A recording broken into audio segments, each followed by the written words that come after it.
Hey guys, welcome back to our YouTube channel again. आज के video में हम बात करेंगे कि आपको मैथ की जो पढ़ाई है वो कैसे करनी है, कैसे इफेक्टिव वे में आपको मैथ पढ़ना है। और बहुत लोगों की ये क्वेरी थी कि मैथ का जो है मैथ हमसे पढ़ा नहीं जाता, मैथ के लिए कुछ प्लानिंग बता दो कि मैथ को कैसे पढ़ा जाए, क्या चीज़ें की जाए। उसके ऊपर ये वीडियो है, चलिए स्टार्ट करते हैं। अब गाइस, अगर हम मैथ के बारे में बात करते हैं तो मैथ में जो सबसे अच्छी चीज़ है और सबसे खराब चीज़ है ये है कि जब आप मैथ में कोई क्वेश्चन को सॉल्व कर लेते हो तो उसका एक्चुअली आंसर आपके सामने आ जाता है, तो आपको पेपर एग्जाम हॉल में ही पता लग जाता है कि ये क्वेश्चन आपका सही हो गया है। और डिसएडवांटेज ये है कि कई बार हमें पता नहीं लग पाता पेपर में कि हमने जो क्वेश्चन को पिक किया है वो क्वेश्चन का आंसर निकलेगा। कई बार हम काफ़ी टाइम भी वेस्ट कर देते हैं मैथ के चक्कर में। अब यहाँ पे पेपर की तो बात नहीं कर रहे हैं, यहाँ पे बात कर रहे हैं कि पढ़ना कैसे है। तो कई सबसे पहली चीज़ ये है, मैथ को पढ़ने से पहले आपके अंदर कॉन्फिडेंस होना चाहिए कि आप मैथ के अंदर में सॉल्व कर लेंगे या 30 नंबर ले आएंगे। 40 में से 40 क्वेश्चन में 30 क्वेश्चन आप ठीक कर लेंगे। तो इसका जो सबसे अच्छा तरीका ये है कि पहले आप देखिए सबसे ज़्यादा इजी क्वेश्चंस कौन कौन से हैं। जैसे कि आप लोग देखेंगे मैन एंड वर्क है, सबसे इजी है, मैथ में आता है। एक मैथ में वॉच का आता है, जैसे उसमें बता देगा कि एक सुई है वो 3:05 पे एक साथ बजती है, दूसरी घड़ी है, आपने देखा होगा क्वेश्चन। वो बहुत इजी क्वेश्चन होते हैं, उसमें कुछ नहीं करना होता, एलसीएम लेना होता है, 2 मिनट में आंसर आ जाता है। मैन एंड वर्क में भी यही एलसीएम लेना होता है, 2 मिनट में आंसर आता है। तो ये चीज़ें, ये टॉपिक्स बहुत ईजी हैं। एक है कि दो नलके हैं, 2 नलके ने पानी भरा, तीसरा नलका है वो कितनी देर में भरतेगा, ये चीज़ें, तो ये भी बहुत ईजी होता है। एक होता है मिश्रण वाले क्वेश्चन, जिसमें बोला कि इन्होंने पेट्रोल मिला रखा है, इतना पानी मिला रखा है, कितना मिला दे तो रेशियो हो जाए।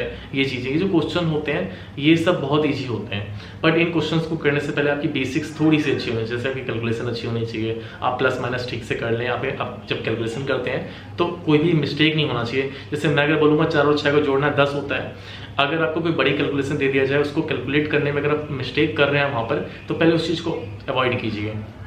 अब दूसरी चीज़ ये है कि आपको छोटी मोटी चीज़ें आनी चाहिए, जैसे एलसीएम आना चाहिए या आपको रेशियो आना चाहिए। तो आप पहले रेशियो जो बेसिक होता है उसको सीख लीजिए। अब रेशियो क्या होता है, मैं बोलता हूँ कि मेरे पास में 6:4 है, 6 रेशियो जो है वो पानी का है और 4 रेशियो दूध का है। तो यानी क्या हो गया, 60% हो गया मेरा, 6 रेशियो दूध का है और 4% पानी का है। तो 6 रेशियो यानी 60% मेरा दूध हो गया, 4% मेरा पानी हो गया। तो रेशियो जो है ना, दो चीज़ों के बीच में, दो क्वांटिटी के बीच में डिफरेंस बताता है, वो रेशियो होता है।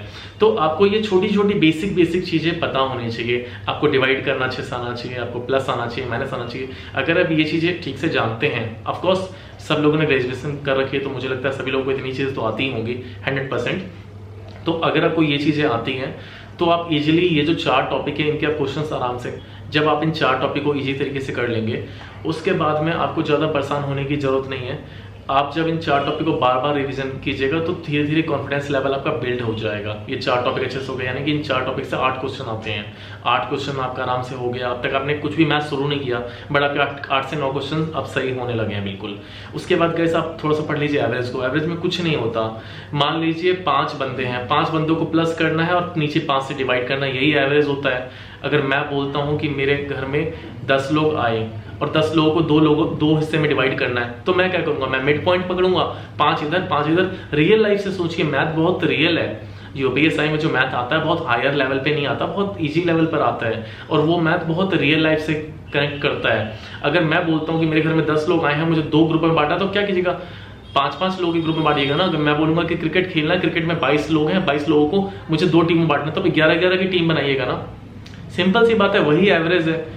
आप जब इसको पढ़िएगा धीरे धीरे कॉन्फिडेंस लेवल बिल्ड हो जाएगा। फिर आप पढ़ लीजिए परसेंटेज एक ऐसा टॉपिक है जो आपको अकेले 5 से 6 नंबर के, आपको अकेले 5 से 6 क्वेश्चन नहीं, अकेले आपको 7 से 8 क्वेश्चन तक भी करवा सकता है।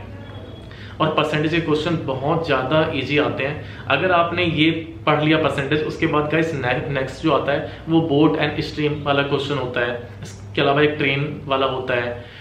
तो ये जो क्वेश्चन है, आप ये सारी चीजें अगर कर लेंगे तो अर्थमेटिक ऑलमोस्ट आपका बहुत 30 नंबर, तो मैं कहता हूँ 30 क्वेश्चन तो आप आराम से कर लेंगे।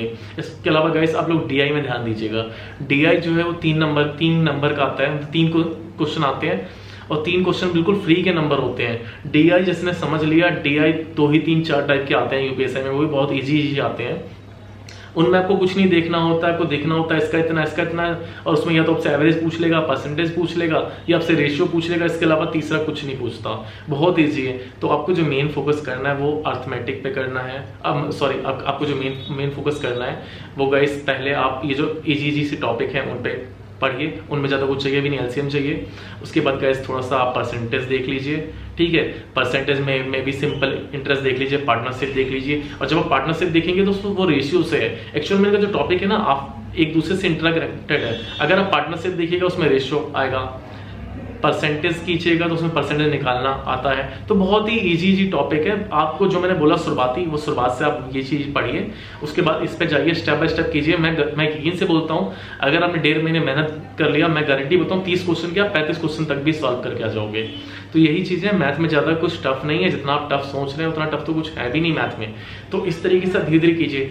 आप कोई 4 टॉपिक पढ़िए, उससे अच्छे से पढ़िएगा ना, और उसको जब आप क्वेश्चन लगाइएगा तो आपका जो चीजें हैं, जो आपकी पूरी की पूरी आपका जो कॉन्फिडेंस लेवल डाउन हो रखा है बहुत ही हाई हो जाएगा। जब आप क्वेश्चन सही करने लग जाते हैं तो आपका हाई हो जाएगा। और ये जो नंबर सिस्टम है, ये चीजें, ये टॉपिक्स भी इजी हैं, बट ये प्रॉपर कैलकुलेशन बेस है। और कई बार क्या होता है कि हम कैलकुलेशन भूल जाते हैं, कैलकुलेशन बड़ी बड़ी कैलकुलेशन करने में हमारा टाइम वेस्ट होता है। और मैथ के अंदर आपको सबसे अच्छी चीज आपको ये देख के चलना है कि मैथ में जो क्वेश्चन आपको नहीं आता, बिल्कुल ही नहीं आता, उस क्वेश्चन को हाथ नहीं लगाना है। जो क्वेश्चन देखते हैं आपको लगता है कि यार ये क्वेश्चन तो मुझसे नहीं होगा, ये टाइम खाएगा, उसको हाथ नहीं लगाना। क्योंकि जहां आपने क्वेश्चन हाथ लगा दिया और आपने 4 मिनट उसमें खराब कर दिए, यानी समझ लीजिए आपने 3 क्वेश्चन का अपना लॉस लगवा चुके हैं ऑलरेडी। और अगर वो क्वेश्चन नहीं होगा तो वो भी गलत, 3 क्वेश्चन जो आप नहीं कर पाओगे वो भी गलत, और आपका जो कॉन्फिडेंस लेवल डाउन होगा वो भी गलत। तो कभी भी आप मैथ को अगर आप पिक करते हो, मुझे नहीं पता आप पहला टॉपिक कौन सा पिक करते हो, हिंदी पिक करो, जीएस पिक करो, मैथ पिक करो या रीजनिंग पिक करो, बट जो भी आप पिक करते हो वो सब्जेक्ट आपको बहुत अच्छे से आना चाहिए, ताकि आपका कॉन्फिडेंस लेवल पहले घंटे से ही फास्ट हो जाए। अगर आपका पहला हाफ सही गया है, दूसरा हाफ आपका बिल्कुल सही जाएगा। पर पहले हाफ में आपने गड़बड़ी कर दी तो दूसरा हाफ आपके लिए संभालना बहुत मुश्किल पड़ जाएगा।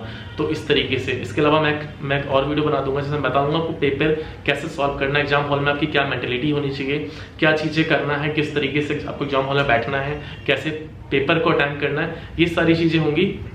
और गाइज मैथ के लिए ज़्यादा कुछ होता नहीं है। और गाइज जो मैं आपको बुक बताऊं, मेरे हिसाब से आप बस प्रीवियस ईयर के पेपर सॉल्व कीजिए, मेरे हिसाब से इनफ है। बाकी पढ़ने को आप जितनी मोटी हो, इतनी मोटी कि आप इतनी मोटी बुक पढ़ लीजिए। स्मार्ट वो नहीं होता जो बहुत ज़्यादा पढ़ता है, स्मार्ट वो होता है जो कम पढ़ता है लेकिन बहुत ही यूजफुल चीज़ें पढ़ता है। तो आपको यूजफुल चीज़ें पढ़नी है। आपको बहुत 400 में से 400 नंबर नहीं चाहिए, आपको यूपीएसआई के अंदर में एक सीट चाहिए। अगर आप यूपीएसआई में टॉपर बनोगे तभी आप यूपीएसआई ही बनोगे, यूपीएससी में सबसे नीचे वाला रैंक लाओगे तभी यूपीएससी बनोगे। दोनों चीजों में आपको बनना एक ही है। तो अब आपको ये देखना है कि आपको स्मार्ट स्टडी करना है। कई बार क्या होता है, हम बहुत ज्यादा पढ़ जाते हैं और ज्यादा पढ़ने की वजह से हम हैंग हो जाते हैं। हमें समझ ही नहीं आता कि इसको इस फॉर्मूले से करूं कि किस फॉर्मूले से करूं। वहां पे जाके बहुत कंफ्यूजिंग वाला क्रिएट हो जाता है। और अगर आप वहां एक बार कंफ्यूज हो गए 2 मिनट के लिए भी, फिर पेपर आपसे दूर हो जाता है। और बेसिकली यूपीएसआई का जो एग्जाम है वो दिमाग से एग्जाम देने वाला है। ये इसमें ज्यादा हार्डवर्क की जरूरत नहीं है। अगर आपका दिमाग अच्छा काम करता है, बहुत अच्छा स्कोर कर सकते हो। बट आपका दिमाग अगर हैंग करता है, आप घबराते हो, अगर आपके अंदर घबराहट होती है तो आप फिर पेपर के अंदर बहुत ज्यादा तकलीफ में आ जाओगे। यही चीज होती है। मैं गारंटी से बोल सकता हूँ 95% बच्चों का अगर यूपीएसआई के अंदर में सिलेक्शन नहीं होगा, उसका जो रीजन होगा वो रीजन होगा कि वो पेपर में जाकर घबरा जाते होंगे। ऐसा नहीं कि लोग मेहनत नहीं करते, मेहनत सभी बच्चे करते हैं अपने लेवल पे। सभी का दिमाग एक बराबर होता है, सभी लोग मेहनत करते हैं। इतना फर्क होता है टॉपर और एक लूजर बच्चे में कि टॉपर जो है वो अपनी प्लानिंग के हिसाब से पढ़ाई करता है, लूजर जो होता है वो प्लानिंग के हिसाब से नहीं करता। हालांकि मैं लूजर गलत वर्ड बोल रहा हूँ, कोई लूजर नहीं होता, कोई टॉपर नहीं होता, सब बच्चे पढ़ाई करते हैं।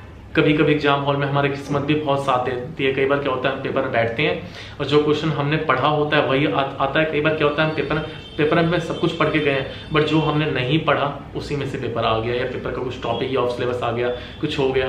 तो ये चीज़ें, इसीलिए मैं बोलूँगा कि आप इस हिसाब से मेहनत कीजिए कि जो भी क्वेश्चन आ जाए, कैसे भी चीज़ें आ जाए, आप उसको बिल्कुल भी आप घबराए नहीं, आपकी चीज़ें हो जाए। मैथ के अंदर गाइस मेरा यही सजेशन है आप सभी लोगों से, जो भी टॉपिक है, जितने भी टॉपिक है, आप कम टॉपिक पढ़िए, इजी टॉपिक पहले लीजिए। आप देखिए किस किस में आता है। देखिए मैं आपको एक और चीज़ बताऊँ, कैलेंडर का क्वेश्चन कितना आसान आता है।